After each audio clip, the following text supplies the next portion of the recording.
愛想を振りまくだけで営業が務まると思ってる奴は気楽でいいよな。部長が私の顔を見ながら聞こえよがしに嫌味を言ってくる。婿探しで自分を売り込むために取引先を回ったりして。部長は自分が放った面白くもない冗談に大きな声で笑っている。私、田中千春は中堅オフィス機器メーカーの営業部に所属している。29歳の女性社員に対して嫁に行けなどという発言はセクハラに該当すると思うのだけど、日常茶飯事だ。乃木部長は私に対しては特に当たりが強いように感じる。最近仕事で大きなミスをしていないはずだけど。先日一緒に訪問した取引先で先方の名前を間違えそうになった時もさりげなくフォローしたつもりだ。心当たりがあるとすれば、その後飲みに誘われたけど予定があると断ったこと。今度営業部のみんなで懇親会しましょう。と明るく話をそらしたんだけどな。今までも何度か二人きりでの食事に誘われた。でも仕事中の出先でのランチ以外は応じないようにしている。部長は仕事仲間として大事なノミニケーションだと言うけど、既婚者なので誤解される行動は控えた方がいいと思うから。部長の態度には頭を悩ませているが、他の同僚たちとの人間関係は良好。いくつかの取引先を担当させてもらって仕事は充実している。しかしまだまだ社会人としても未熟なので、会社に貢献できる人間に成長していきたいと思っている。今日は大切な取引先との商談。午前中に訪問した別の取引先で想定より時間がかかってしまい、約束の時間ギリギリだ。オフィス環境の改善点などを相談してくれて、新たな契約につながりそうなので嬉しい悲鳴だけど、お昼ご飯抜きだからお腹の虫が鳴くのに気をつけなくちゃ。商談に向かう途中、駅の改札を出たところで泣いている少女に遭遇した。どうしたの？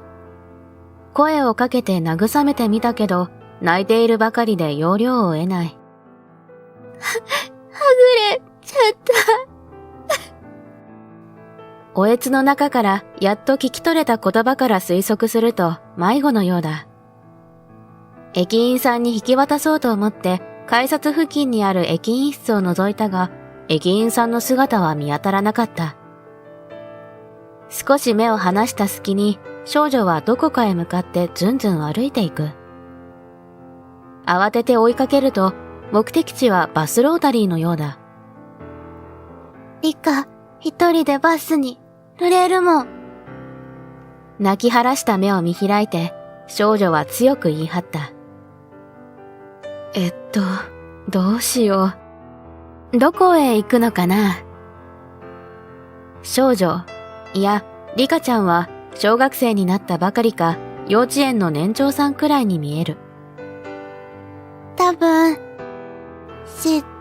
市民ホール。先ほどの強気な態度とは打って変わって、どこか自信なさげな発言。リカちゃんが立ったバス停の行き先案内にも市民ホールの文字はなかった。とりあえず、このまま放っておくわけにはいかない。リカちゃんの手をつないで、目的地にたどり着けそうな路線のバス停を探した。市民ホール行きのバス停を見つけ出したけど、取引先とは逆方向。無情にも時計は商談の約束の時間5分前を指していた。駅からバスロータリーの間に交番もあったけど、巡回中なのかおまわりさんは不在だった。今この子を保護できるのは私しかいない。取引先に遅刻してしまうことを連絡しようと決めた。電話で迷子を保護しているという事情も伝えると、先方は快く理解を示してくれた。次のスケジュールが詰まっているようで、時間をずらせないらしい。日を改めましょう。気にしないで大丈夫ですよ。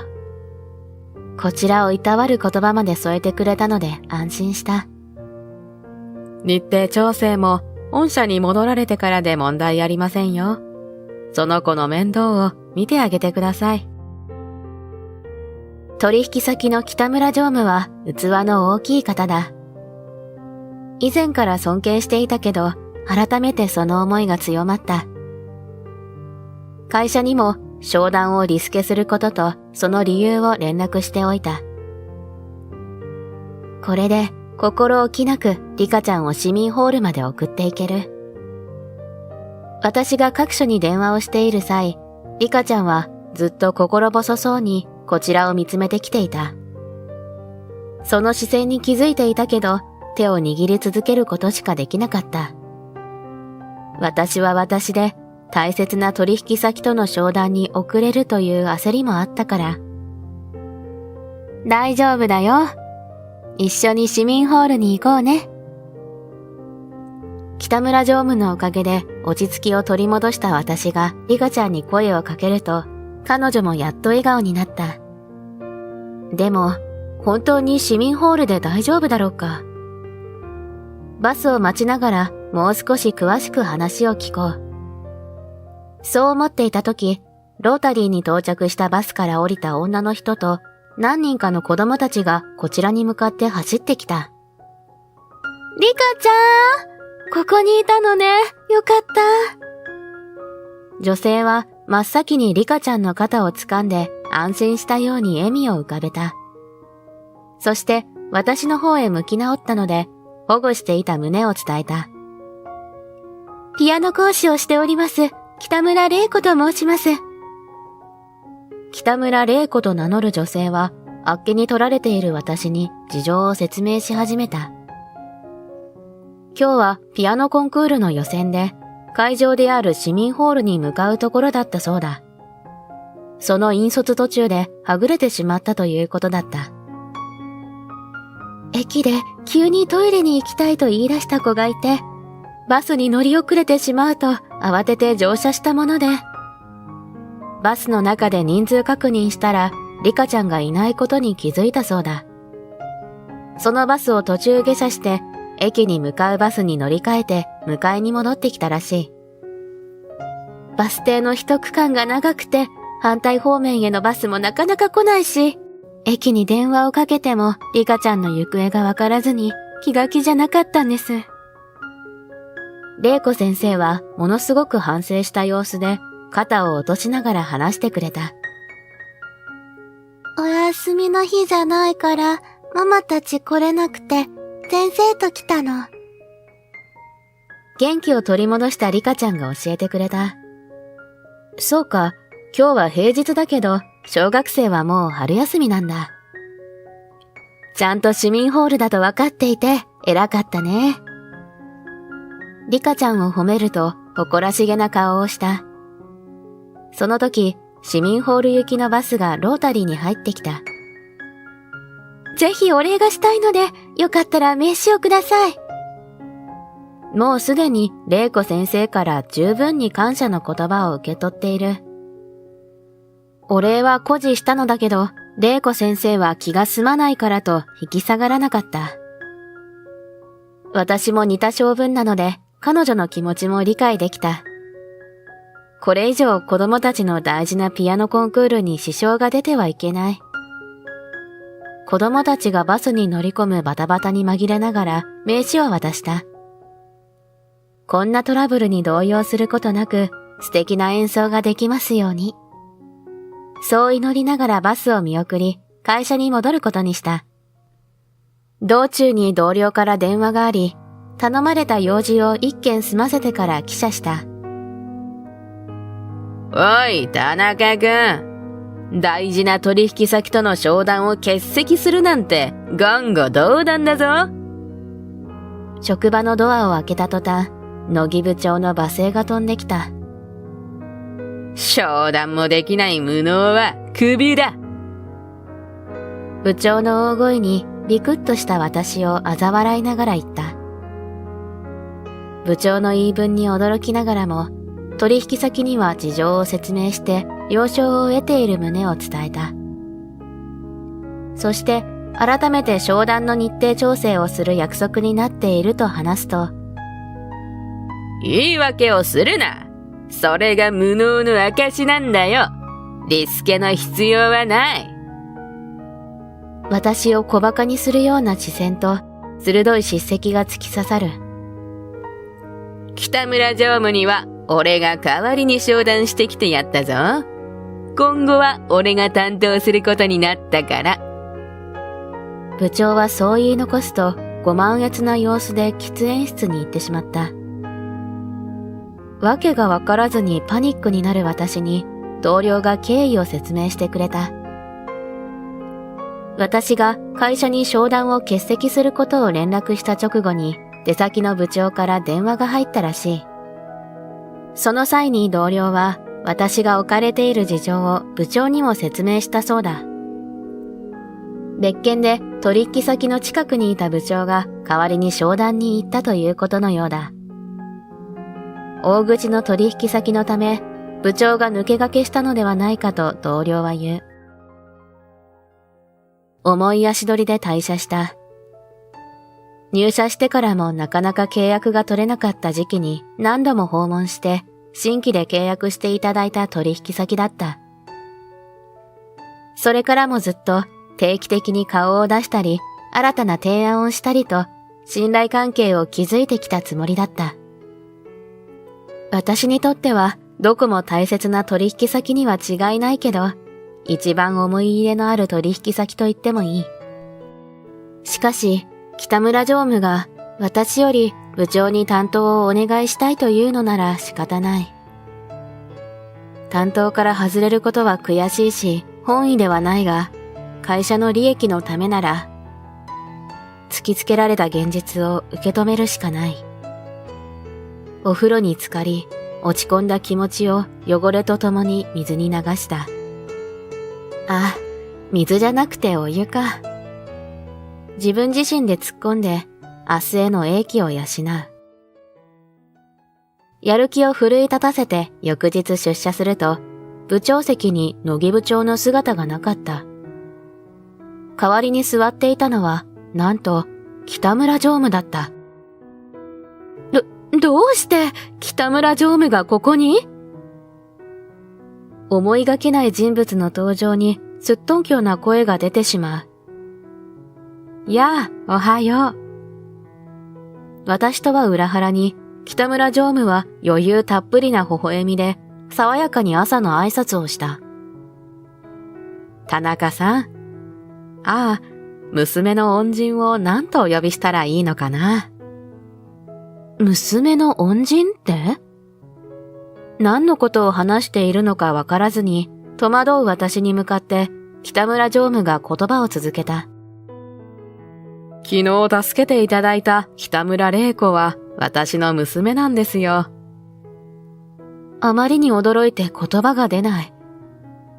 昨日保護したリカちゃんを引率していた玲子先生が北村常務の娘さん？そうか、確かに北村姓を名乗っていた。だけど、こんな偶然があるなんて。万が一子供たちに何かあったら大問題になるところだった。田中さんには感謝してもしきれない。深く頭を下げる北村常務に顔を上げるようお願いした。私は人として当たり前のことをしただけだから。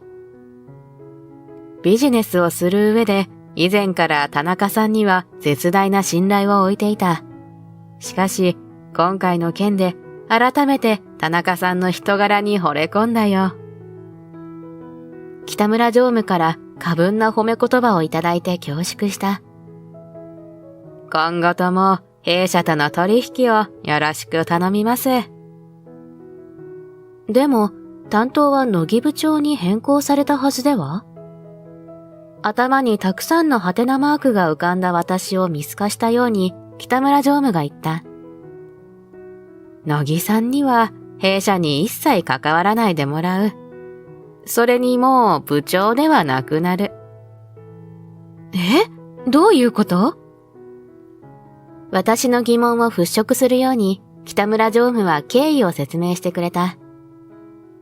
昨日の商談中に部長は、子供なんて放り出して商談に来るべきだと出言したそうだ。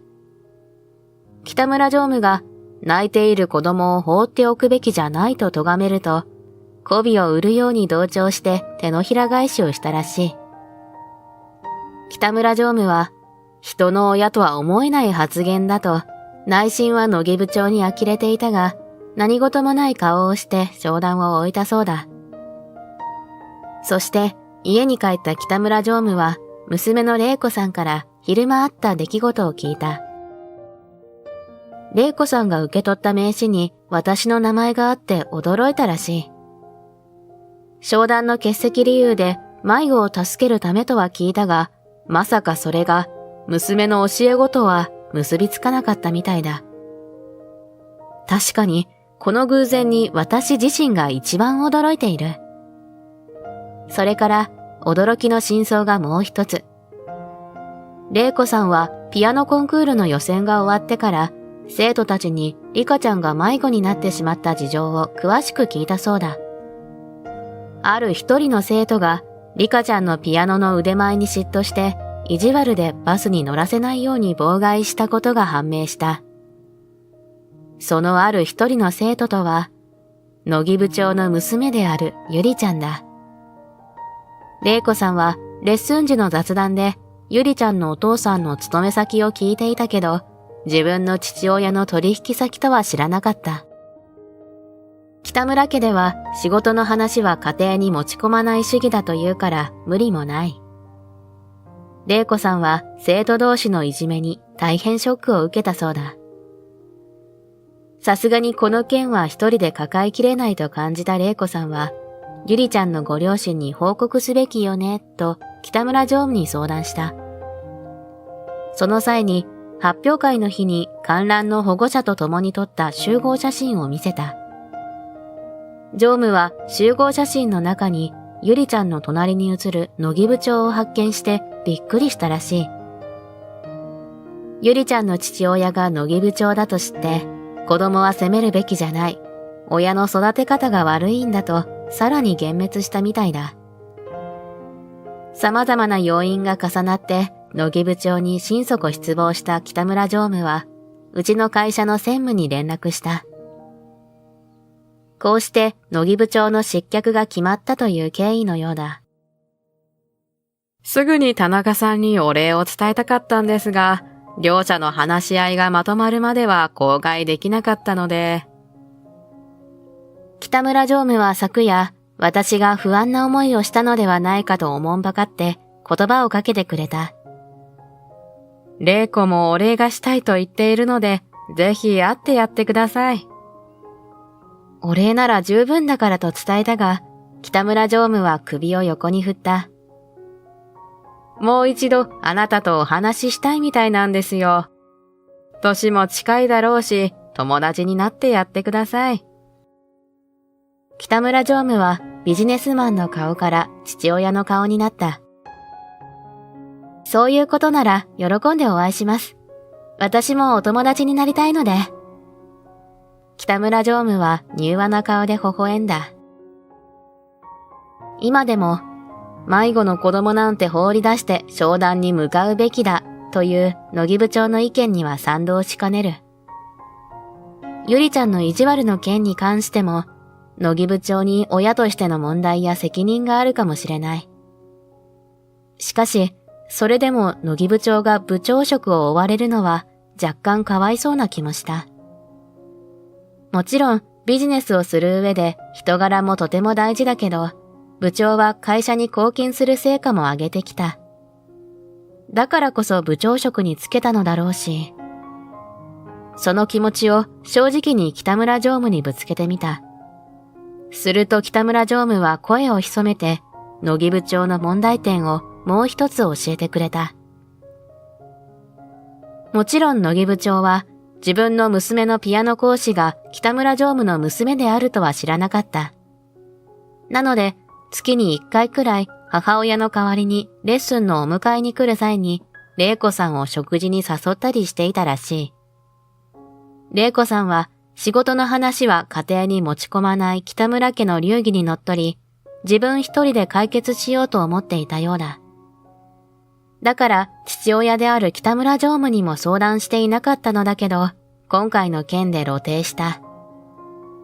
ゆりちゃんのいじめ問題を話し合うために、昨夜のうちに玲子さんは乃木家を訪れた。その際に自分が北村常務の娘であることも告げたらしい。乃木部長は衝撃の事実に動揺を隠せない様子だったみたいだ。いじめの件についても本人は愚か、両親ともに冷静さを欠いた話し合いになったそうだ。ヒートアップしたゆりちゃんの口から父親が先生を口説いていた事実も暴露されてしまったらしい。想像をするだけで修羅場だなぁと人事ながら気の毒に思った。今度玲子さんとお会いしたら慰めたいと思う。昨夜連絡した際に専務も、社内で乃木からのセクハラ被害があるって話も小耳に挟んでいるとおっしゃっていたよ。確かに私も二人きりでの飲みに誘われたり、独身に関して揶揄されたりもした。セクハラといえばセクハラなのかもしれない。しかし、私以上に被害に遭っていて、社内のコンプライアンス委員会に訴えてた人がいたのかもしれないと想像する。ああ、次の約束があるんでした。田中さん、商談はまた後日。北村常務は腕時計に目をやった。はい。今回はありがとうございました。今後ともよろしくお願いいたします。頭を下げると、北村常務は軽く手を挙げて、颯爽と去っていった。乃木部長は溜まった有給を消化するという口実で、しばらく営業部に姿を見せなかった。噂ではセクハラによる謹慎処分だということらしい。後日、正式に人事異動が発表されて、乃木部長は地方へ左遷されることが決まった。あ、もう部長ではないんだった。あれから玲子さんとはすっかり仲良くなって、たびたび女子会をしている。乃木家は離婚することになり、元部長の乃木さんはバツ2になってしまったらしい。ゆりちゃんは改心して意地悪をしなくなり、真面目にレッスンを受けているそうだ。乃木さんの元奥様は、送り迎えで会う際に、前より晴れ晴れとした表情をしていると玲子さんは言っていた。私は相変わらず取引先を回る日々を送っている。